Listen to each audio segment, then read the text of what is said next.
aquí hacemos para ayudarles si algo se quedó o algo tuvieran que añadir. El escritor fue Mateo, un judío expublicano, despreciado. Yo tenía una pregunta. Adelante, Jorge, pregunta. Si podría ampliar un poquito más sobre el asunto del contexto histórico, pastor. Ajá. Perdona. Entonces, si podía ampliarla.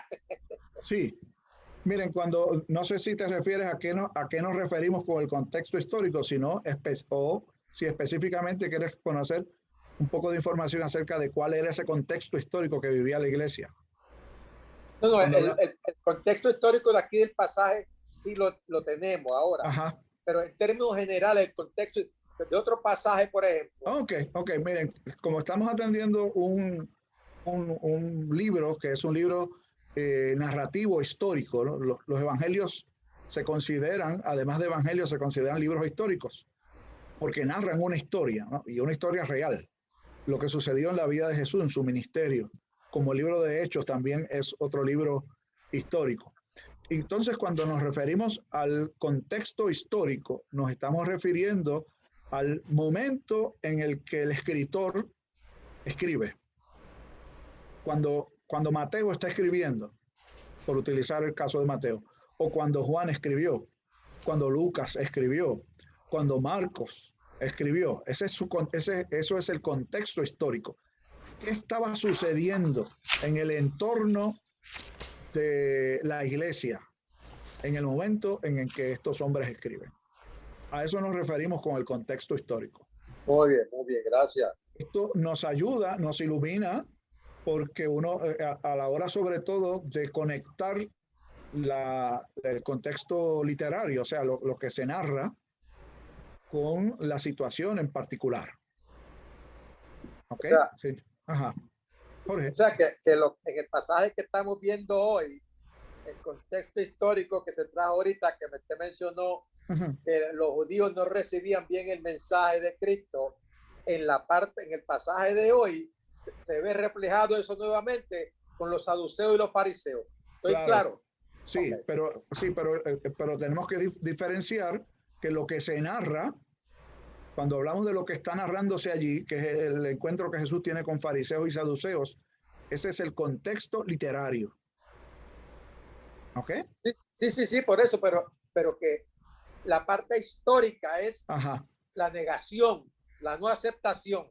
Claro. Ellos tampoco están aceptando, ¿o sí? Exacto. Sí. La parte histórica nos ayuda a entender que lo que está narrándose literariamente allí tiene la utilidad para los que están viviendo en ese momento histórico, judíos que no creen, que lo mismo que ellos están haciendo con el mensaje, lo hicieron con Jesús. Exacto, ok. Pero aquí nos adelantamos un poquito, pero por ahí va la cosa. Muy bien. Gracias. Sí, me gusta que pregunten cuando tengan dudas. Hablamos del escritor, de los destinatarios. Ya hemos dicho que primariamente se está dirigido a la comunidad judía del primer siglo y entre ellos particularmente a los que no creían, que no habían creído. Claro, los que ya habían creído los iba a ayudar a afirmar y a fortalecer su fe, ¿no? Pero quería ofrecerles suficiente información para que pudieran creer. Los temas de Mateo, ustedes lo mencionaron. Jesús es tanto el Mesías como Emanuel, que son conceptos del Antiguo Testamento, que cumple todas las promesas antiguas y nos trae el reino de Dios. O sea, Jesús no es un personaje que sale de la nada, que no está conectado con la historia del pueblo israelita para nada. Al contrario, si miramos la historia del pueblo israelita, vamos a ver a Cristo allí presente. El propósito, mostrar cómo la relación que se tenga con el Mesías prometido en el Antiguo Testamento determina el destino eterno de los seres humanos. O sea, Jesús no es un personaje que se pueda analizar y despachar si uno no le cae simpático. Jesús es un personaje que va a determinar nuestro destino eterno. A los que creen, vida eterna. A los que no creen, castigo eterno. ¿Está claro eso? Eso no es simpático, ¿saben? Ni es lo que se anuncia y se dice por ahí, ¿no? A Jesús lo presentan por ahí como el pana de todo el mundo, ¿no? Ese no es el Jesús de la Escritura. ¿Okay? Contexto literario, ya ustedes lo mencionaron, Jesús ha confrontado la hipocresía de algunos escribas y fariseos, capítulo 15, y luego ha dado señales de su autoridad y poder con milagros y señales y portentos que realiza. El contexto histórico también, que en medio del ataque de las autoridades políticas y religiosas, el mensaje de la iglesia del primer siglo avanza. Vamos entonces a mirar algunos conceptos que aparecen allí en el texto que leímos hace un momento. ¿Quiénes eran los fariseos? A ver, ¿quiénes eran esa gente? ¿Y alguien le dio curiosidad por investigar quiénes eran ellos? Mirinda, Jorge, Wanda, Cortés está también levantando la mano. Ok, tú diriges el tránsito. Wanda, Mirinda me dio permiso para que dijera, para que mandara Wanda. Wanda, adelante. Ellos eran los expertos en la ley. Ellos dedicaban su vida al estudio de la ley como si eso fuera una especie como de profesión, pero a la misma vez podían tener mucho poder entonces en la comunidad judía.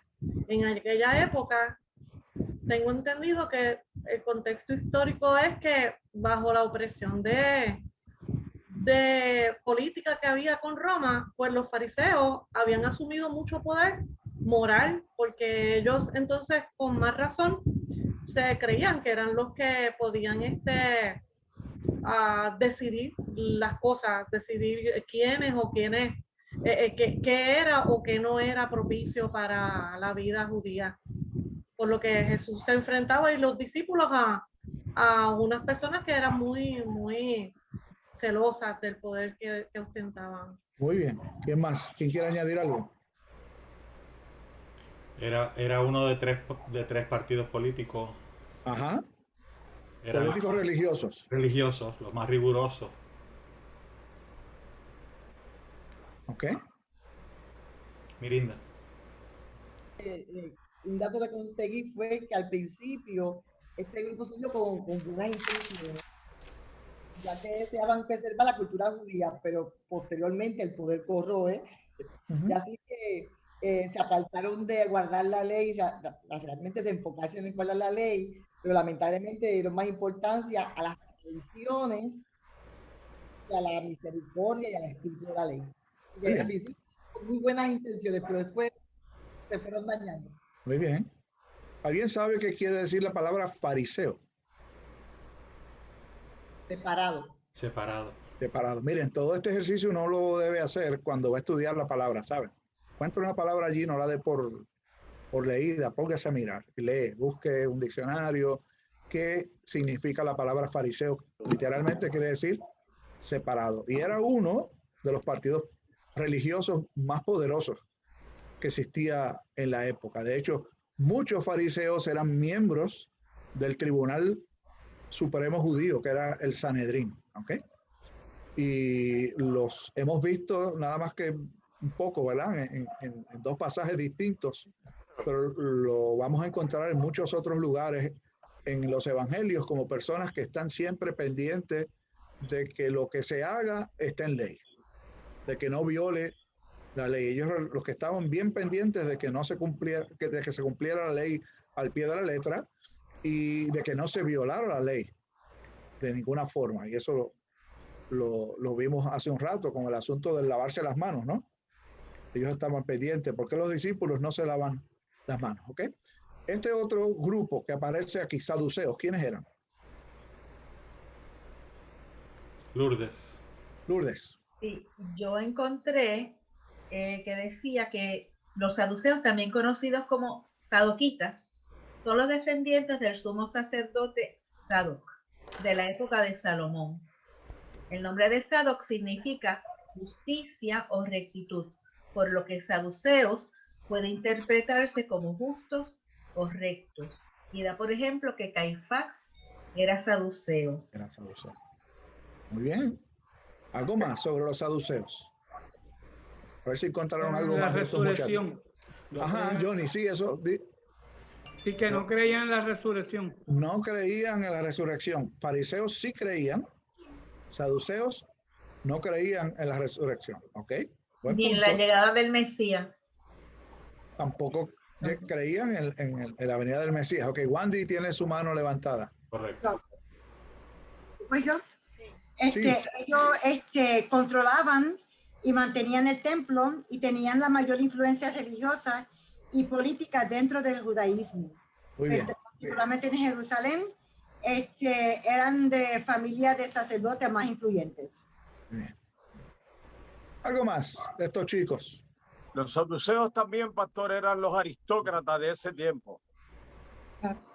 Eso es así. Don't speak. Mirinda tenía su mano alzada. Sí. Mute. Gracias. Ellos sostenían que iba a haber un reinado teocrático. Por eso es que eran los principales regentes iban a ser ellos. Por eso rechazaban la idea de un Mesías. Porque entendían que el reinado era de ellos. Y eran en contra de todo lo que los fariseos creían. Eran dos grupos que eran contrarios. Exactamente. Entonces, ¿no les está curioso a ustedes que dos grupos contrarios lleguen donde Jesús juntos? Sí. Se unieron para Sí, ellos sí. me están sacando. Ellos se unieron con un propósito, se odiaban a muerte, o sea, no se llevaban entre sí, porque ellos ambos querían el control político, ¿verdad? Y el poder como tal, pero querían sacar del panorama a Jesús. Ok, eso no, aguántame la Wandy, que se me está adelantando. Ella no me deja hablar. Ella no me deja hablar. No me deja hablar. Ni hablar, ni la cámara, ni nada. Nada, tú no viste el móvil. Gladys está como Panasonic, anticipando el futuro. Algo más sobre fariseos y saduceos, antes de llegar a cuál era la intención que tenían. Ok. Vamos haciendo un poco de aplicación del texto, ¿saben? Que en este caso encontramos representantes de dos partidos contrarios, pero tienen un enemigo común. Tienen una misión común. Aunque no estaban de acuerdo en muchos puntos, podían poner a un lado esas diferencias con el fin de atacar a Jesús. Y eso es lo que vamos a ver ahora. Esta segunda frase que sacamos es que el texto dice que se acercaron a Jesús ¿para qué? Para tentarle. Y ese verbo, tentarle. ¿Alguien le dio curiosidad con ver en qué sitio aparece o qué significado tiene? Lo mismo que hizo Satanás con Jesús. Por ahí va la cosa. Ponerlo a prueba, ponerlo a prueba. Es el mismo verbo cuando uno mira la tentación de Jesús. En el propio Evangelio de Mateo se dará cuenta de que es el mismo verbo en el original que se utiliza para describir la tentación tanto de Satanás como ahora aquí la tentación de los fariseos y saduceos. Es interesante que cuando se acercan fariseos y escribas, en el capítulo 12 que citó hace un rato Mirinda, no nos dice Mateo que hicieron aquella pregunta para tentarle. Sin embargo, aquí nos lo dice claramente, que la intención no era buena, no era ver alguna señal del cielo, sino que lo que querían era tentarle. ¿En qué medida podía esta tentación, esta trampa que están lanzando fariseos y saduceos, hacer caer a Jesús? ¿En qué consistía la tentación? En pocas palabras. A ver. ¿Qué pedían ellos? Que era hijo de Dios, el Mesías. Okay. ¿Qué estaban pidiendo ellos? Una señal del cielo. Una señal del cielo. ¿Saben quién pidió una señal de Jesús? De que si era hijo de Dios. ¿Quién? Satanás. Satanás se la pidió. Satanás ¿Se le ofreció Jesús? No. No. Entonces la tentación consistía en escucharlos y complacerlos. Esa era la tentación, ¿ok? Y Jesús, que sabía cómo manejar a los adversarios, eso siempre he dicho que me encanta, de cómo Jesús manejaba a los adversarios. ¿Qué les dijo? Antes de eso, ¿no? De hipócrita. Sí, antes de llegar a eso, ¿no? Salté la señal del cielo. ¿A qué se refiere eso? ¿Qué es una señal? Cuando el cielo está rojo. Ajá, sí, pero ¿qué es una señal? Antes de llegar específicamente algo que puedan ver. A la respuesta de Jesús. Algo que se pueda ver. Muy bien, es una prenda visual. Algo visual. Exacto, algo visual. Algo milagroso. Bien. Para poder por lo menos justificar o por lo menos tener una creencia de que, lo que se estaba diciendo era lo correcto, que era era real. Mami, unmuted, puedes hablar. Okay. Estoy escuchando mucha gente, no sé.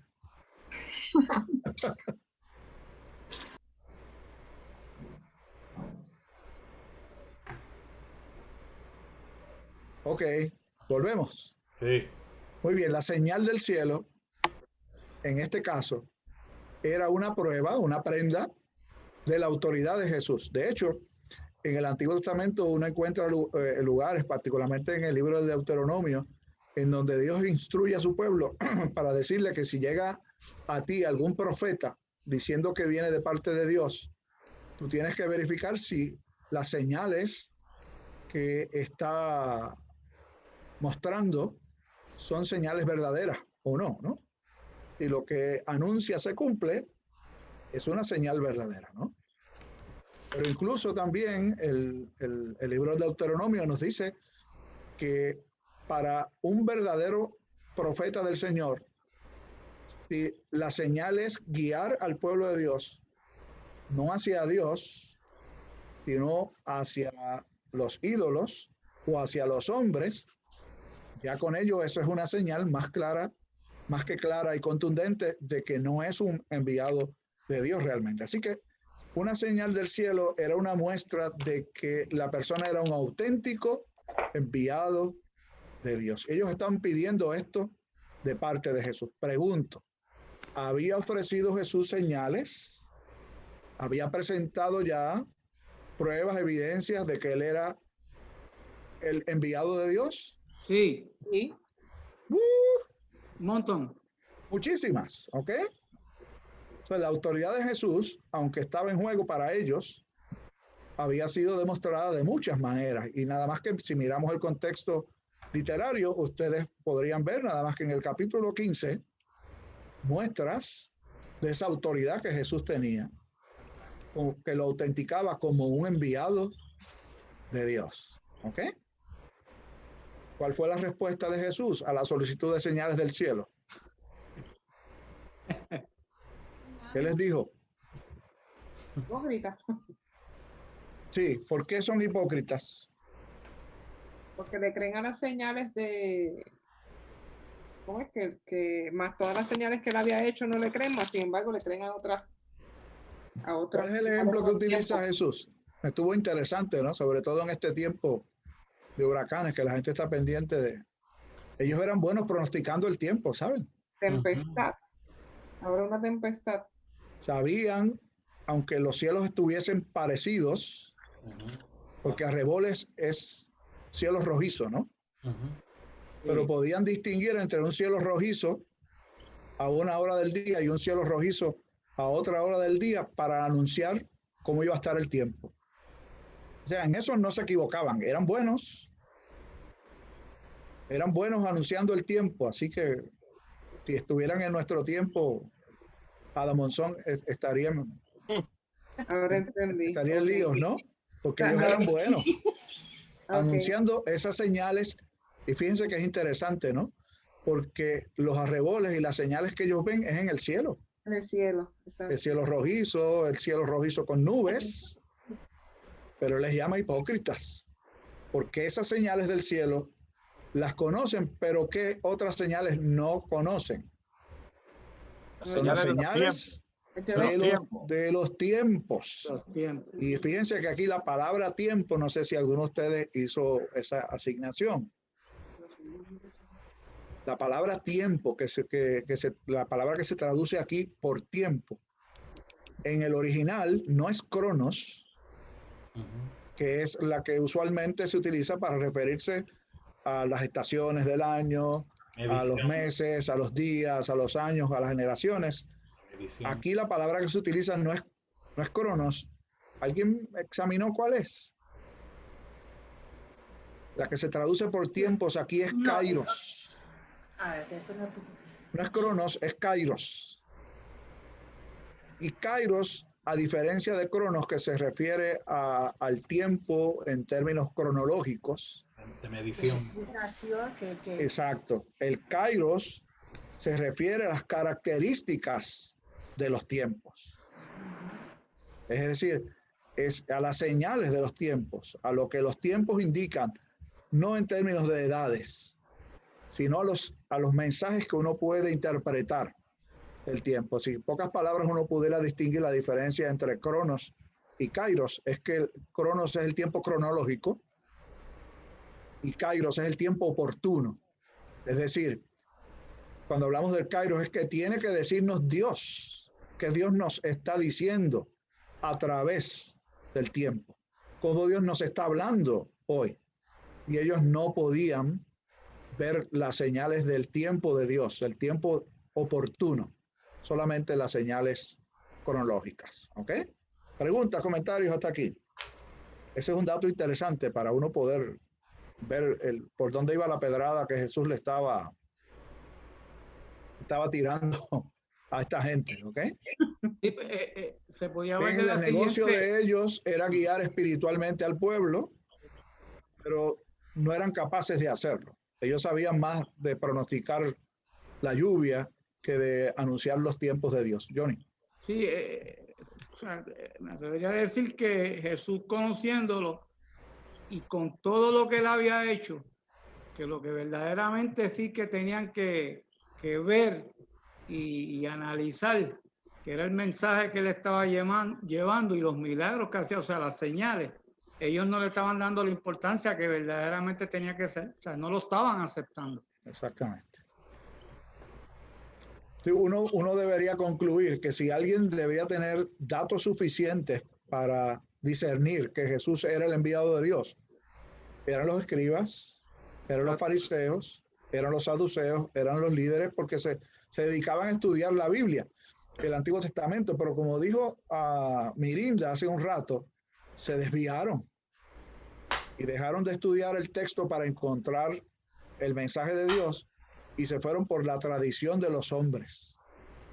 ¿Qué hacer? ¿Qué no hacer? Si nos ponemos a estudiar el día de reposo y qué cosas hacer o no hacer el día de reposo, uno se da cuenta de que la gente desarrollaron una cantidad de mandamientos que se apartan de lo que la Escritura nos enseña. Por eso los llama generación mala y adúltera. Miren, ¿a quién les está diciendo esto? ¿A quiénes? Los que eran los más derechos. A los más derechos. A los más rectos. A los más religiosos. A los apartados, a la aristocracia religiosa. Les está diciendo malos y adúlteros. ¿Saben qué malo quiere decir aquí? Perverso. Y adúltero. Esa palabra, esa yo no creo que hay que explicarla demasiado, ¿no? Porque es una imagen que es una persona adúltera. Que es infiel, que engaña. ¿A quién? Mentirosa, miente. ¿A quién le miente? ¿A quién engaña? A los que están más cerca. Pero los que lo siguen, los que lo están escuchando a ellos. Ok, sí, pero un adúltero así, en el plano más elemental, ¿no? A la pareja, a su compañero, a su compañero o a su compañera, a su esposo o a su esposa, lo engaña, un adúltero. Y con respecto a quién entonces Jesús llama generación mala y adúltera a esta gente, ¿a quién engañaron? ¿O a quién estaban engañando, no? ¿A quién estaban traicionando? Obvio. A Dios. A Dios. A Dios. A Dios, ¿ok? A Dios. Y ese está fuerte, porque ellos eran los maestros de enseñar quién era Dios y cómo obedecer a Dios. Y lo que Jesús le está diciendo, ustedes están predicando la moral en copas menores. Eso es lo que le está diciendo Jesús aquí. Sin chistar mucho, ¿sabe? ¿Qué señal les va a enviar? Se les va a enviar entonces a ellos. No la que están pidiendo. Se negó a complacerlo, así que no cayó en la tentación. ¿Qué señal les prometió que iban a ver? La señal de Jonás. ¿Por qué? ¿Se acuerdan quién era Jonás? ¿Cuántos días estuvo en el vientre del pez? 3 días. 3 días. 3 días. ¿Ok? ¿Cuál era la señal de Jonás entonces? Jonás, Ajá, Piki. Jonás y Jesús tenían similitud en, ¿cómo se llama? En las señales. Ajá, ok. Una figura mesiánica. Exacto. Exactamente, Jonás es una imagen mesiánica de lo que habría de pasar con Jesús, que estuvo 3 días en el vientre del pez. ¿Cuántos días estuvo Jesús en la tumba? 3 días. Así, ¿cuál era la señal entonces? No es que Jonás iba a volver, ¿saben? No. O que iba a meterse de nuevo en el vientre de un gran pez. Jonás se sacrificó a sí mismo para que otros fueran salvos. Y eso es un ejemplo. Y Jesús se sacrificó por el mundo para que fuéramos salvos. Ok. Estoy bien. Va bien, muy bien. Pero entonces, ¿qué es lo que le está diciendo Jesús a esta gente, Pedro? Estamos hablando de la resurrección en este aspecto. Exactamente. Jesús le está anunciando a esta gente su resurrección. Amén. Esa era la señal que iban a recibir. O sea, ustedes no han creído en ninguna de las cosas que yo he hecho. La evidencia más clara y contundente de que yo soy el enviado de Dios va a ser mi resurrección. Esa va a ser la señal que ustedes van a ver. De hecho, la resurrección es el evento más importante en el ministerio de Jesús. Sin resurrección, Jesús hubiera sido solo un gran maestro o un gran líder. La resurrección lo hace un líder y un maestro único. Nos deja saber que lo que él dijo, enseñó, hizo, era realmente enviado por Dios para hacerlo, en la medida en que Dios, el Padre, lo resucita de entre los muertos. Es la señal más clara y contundente de que Jesús es el enviado de Dios. Esa es la señal de Jonás. ¿Quiénes recibieron esa señal? A ver, ¿quiénes fueron los primeros que recibieron esa señal? Los de Nínive. No, estamos hablando del tiempo de Jesús ahora. Ah. Nos referimos a la resurrección. ¿Quiénes fueron los primeros en recibir la señal de Jonás, que es la resurrección? Las mujeres que María y las mujeres que fueron a limpiar su cuerpo. Sigue por ahí, María, las mujeres que fueron, sigue. Los discípulos. Los discípulos. Ok. Hubo también Romano, que el centurión que dijo verdaderamente este hombre era hijo de Dios. Ok, el centurión lo dijo antes de que Jesús resucitara. Antes de eso, okay. Sí, fue antes de la resurrección. El texto nos dice que, aparte de esa línea que ha presentado Lourdes muy bien, las mujeres que vieron la tumba vacía, que lo vieron resucitado, los discípulos inmediatos, hasta 500 Jesús se les apareció. Esos fueron los primeros testigos de la señal de Jonás. De hecho, fueron los únicos testigos presenciales. La iglesia del primer siglo, luego, serían testigos de la señal de Jonás, no porque la vieron, sino porque escucharon el mensaje. En ese sentido, todos los creyentes a través de la historia hemos sido testigos, todos los creyentes hemos sido testigos de la señal de Jonás. Ustedes y un servidor somos testigos de la señal de Jonás, es decir, somos testigos de la resurrección. Creemos que Jesús es el Redentor porque hemos creído que Jesús resucitó de entre los muertos. Si no, ¿cómo sería nuestra fe? Según dijo el apóstol Pablo. Nuestra fe sería vana. ¿Ok? Así que así de importante es este pasajecito tan corto que leímos, que estudiamos. La señal de Jonás está comprendido aquí en el capítulo 16, mucho antes de que sucediera, la importancia que tendría la resurrección de Jesús. Y finalmente, después que hizo él, dejándolos, se fue. Y esto tiene un significado, tiene, como decimos nosotros, una carga teológica. Dejándolos. ¿Qué significa? ¿Alguien se dio la tarea de buscar esa palabra, a ver qué quiere decir?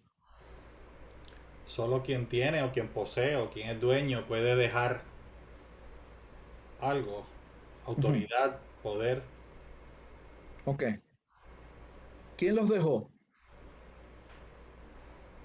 Jesús. ¿Quién dejó a esa gente, a los fariseos y a los saduceos? Jesús. Jesús les dio la espalda. Otra posible traducción de dejándolos es los entregó. En buen boricua podríamos decir que Jesús los dio por perdidos, ¿saben? Yo encontré un diccionario que decía desechó.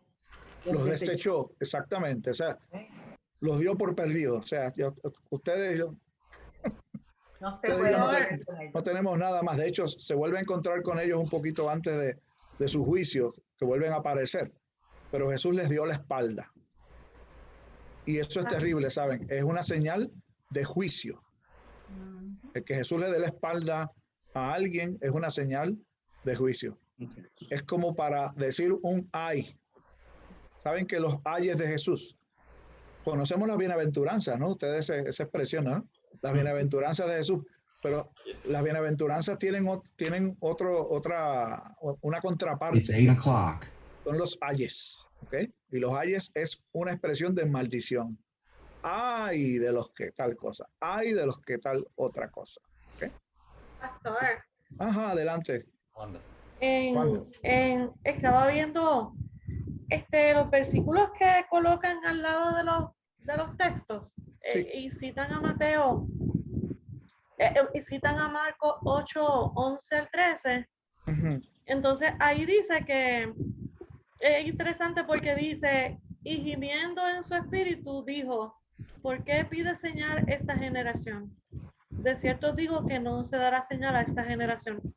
Y dejándolos volvió a entrar en la barca y se fue a otra ribera. O sea que en este caso hasta puso agua de por medio. Sí, es la versión de Marcos, la que leíste. Sí. Pastor. Adelante, Pedro. Algo interesante que vemos, que solamente en el verso 1 hay la participación de saduceos y fariseos. Hablaron, dijeron lo que querían. De ahí en adelante el Señor tomó, como se dice, el batón y todo el tiempo fue hablando, los identificó, le dijo lo que eran, cómo eran, luego le señaló y al final le dijo, hasta la vista, baby. Y se fue feliz y tranquilo. Ahí los dejo. Ahí los dejo. Exactamente, eso fue básicamente. Después él se dirigió a los discípulos. En adelante él se despidió de ellos, como dije hace un rato, hasta un poco más adelante que vuelven a hacer aparición, cuando ya llega el momento del juicio de Jesús. Pero Jesús básicamente se despidió, les dijo hasta la vista, baby, como dijo uno de ustedes. ¿Ok? Vamos a la aplicación del texto. ¿Qué nos dice el texto acerca de Jesús? Lo que leímos, lo que estudiamos. ¿Qué nos dice acerca de Jesús? El Hijo de Dios. ¿Qué es el Hijo de Dios?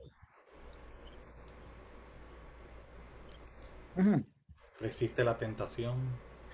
¿Qué tiene para resistir la tentación? Okay. Puede discernir para resistir la tentación. Muy bien.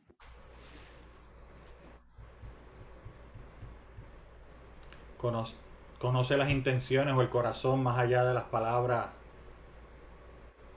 que se expresan. Ok.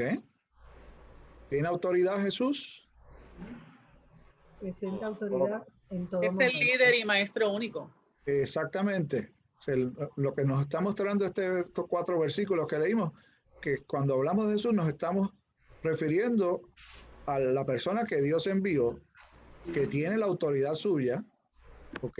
Y que es único, como acaba de decir Vanessa. O sea, no hay a la par nada ni nadie con Jesús. Exacto. Con relación a la relación que Jesús tuvo con los opositores, ¿qué nos dice el texto? Hemos hablado bastante sobre eso, ¿no? Pero en pocas palabras. Que serán rechazados. Mili está levantando la mano. ¿Mili?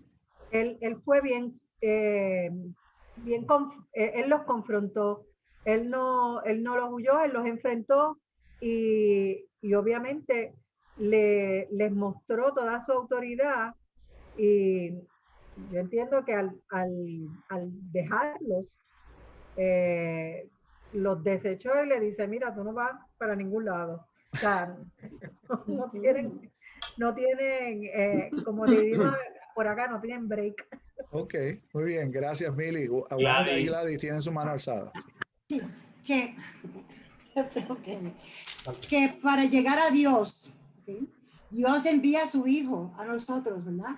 Para dar testimonio de su palabra, para que nosotros pudiéramos creer en Él. Si no creemos, o sea, no podemos llegar a Dios si no testificamos a Jesús lo que Él hizo, su vida, que por su muerte y por nuestros pecados, ¿verdad? Es que llegamos a la vida eterna. Ok. Muy bien. ¿Algo más con relación a los opositores y la relación de Jesús con ellos? Él conoce sus intenciones. Conoce sus intenciones. Ok. De cierta forma ya fueron juzgados esas personas. Mirinda. Ellos podrán tener autoridad en la tierra, pero no tenían autoridad espiritual y mucho menos sobre Dios, ¿verdad? Sobre Jesús, pero eran los líderes en la tierra, pero no en el cielo. ¿Les parece a ustedes que Jesús trató de convencer a sus opositores aquí o en cualquier otro lugar donde lo encontremos en los evangelios? No. Cabe preguntar qué relación, o sea, literalmente, y con toda la intención preguntarlo, cabe preguntar qué relación si dejándolo se fue. Les dijo, yo no tengo nada que ver con ustedes. ¿Qué relación hay ahí? Muy bien. ¿Qué nos dice entonces eso con respecto a la oposición a la fe cristiana hoy?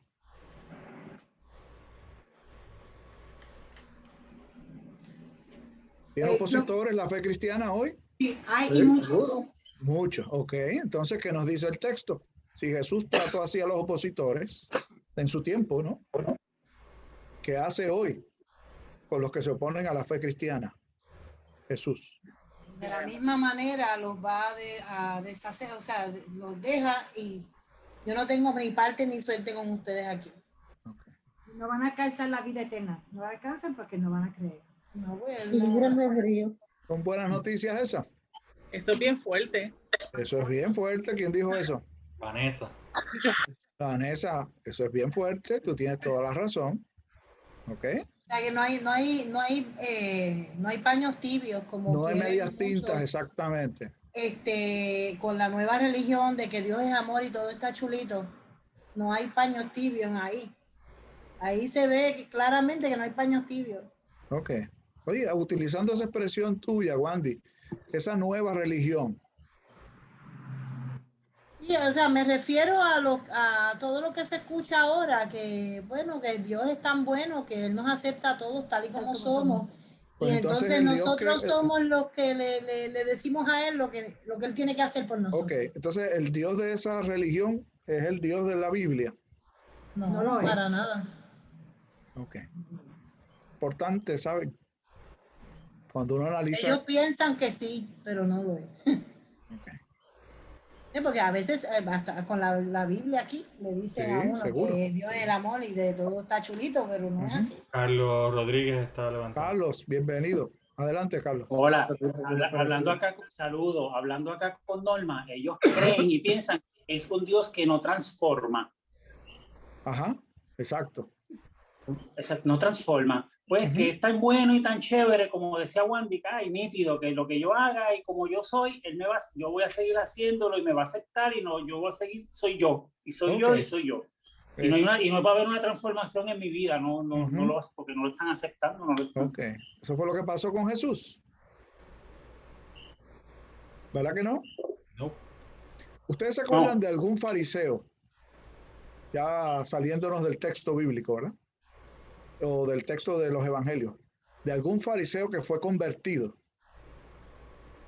Hechos de los Apóstoles. Pablo. ¿Quién dijo? Yo. Exactamente. Si no puedo contestar esa, he perdido 6 meses estudiando hechos. Ahí está. O sea, a los fariseos que no creyeron, Jesús los desecha. A los que él convierte, Jesús los transforma, utilizando el mismo concepto que trajo Carlos y Norma ahora mismo. Eso fue lo que pasó con este fariseo. Y Pablo no era un fariseo cualquiera, ¿saben? Pablo era un fariseo de fariseos. O sea, él estaba en el tope de esa clase política religiosa. ¿Ok? ¿Qué nos dice el texto con respecto a nuestra relación con Jesús? Olvidemos ahora de los que rechazaron a Jesús. A ti y a mí. Lo que leímos hoy. ¿Qué nos dice? Muchas cosas. A ver. Creo que a veces nosotros pecamos todos los días, pastor, pero a veces no queremos señales también. A veces hasta nosotros decimos, ay, mándame una señal que tengo que hacer. Y obviamente, quizás dentro de la ignorancia, pero ya nosotros recibimos la señal que era la resurrección. Vamos en ese orden. Muy bien. ¿Hay alguna señal que pedirle al Señor?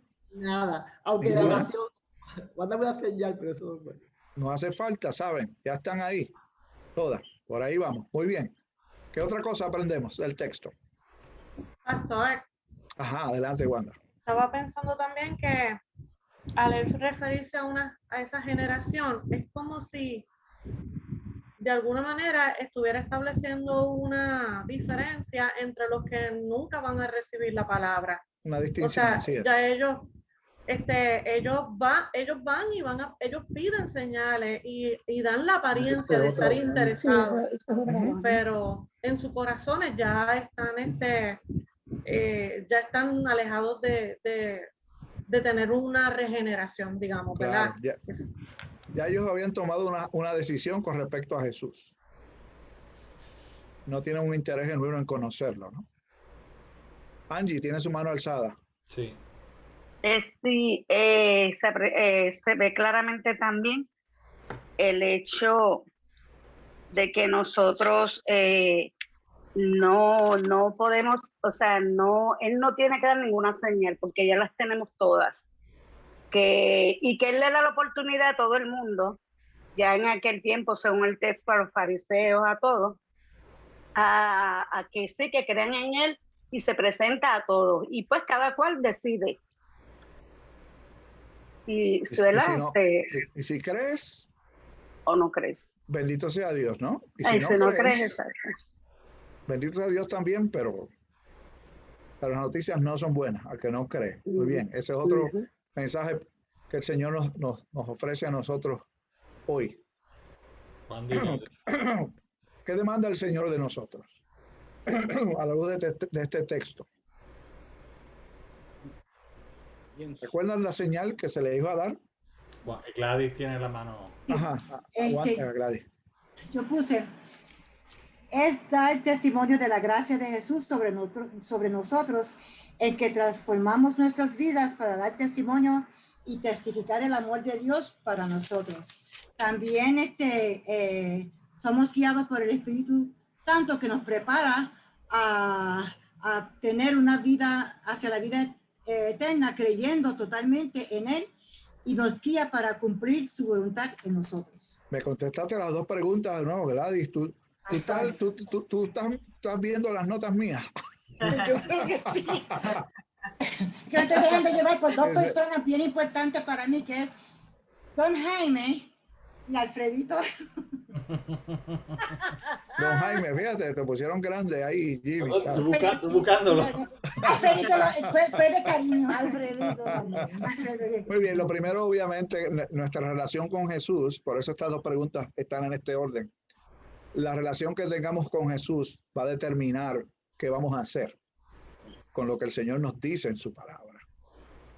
Creo que lo más importante aquí, a la luz de lo que es el propósito del libro, es que podamos creer que Jesús es el enviado de Dios.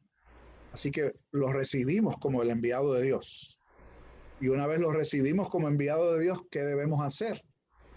Nosotros entonces, y Gladys nos dio la respuesta allí, ser testigos de que Jesús es quien es. Y la iglesia nunca debe perder su perspectiva de que nosotros somos una comunidad cristocéntrica. Cristo tiene que ser el centro, ¿saben? No el ser humano, no es ninguno de ustedes, no somos ninguno de nosotros, ¿ok? En todo lo que la iglesia hace, Cristo tiene que ser el eje alrededor del cual gira la iglesia del Señor.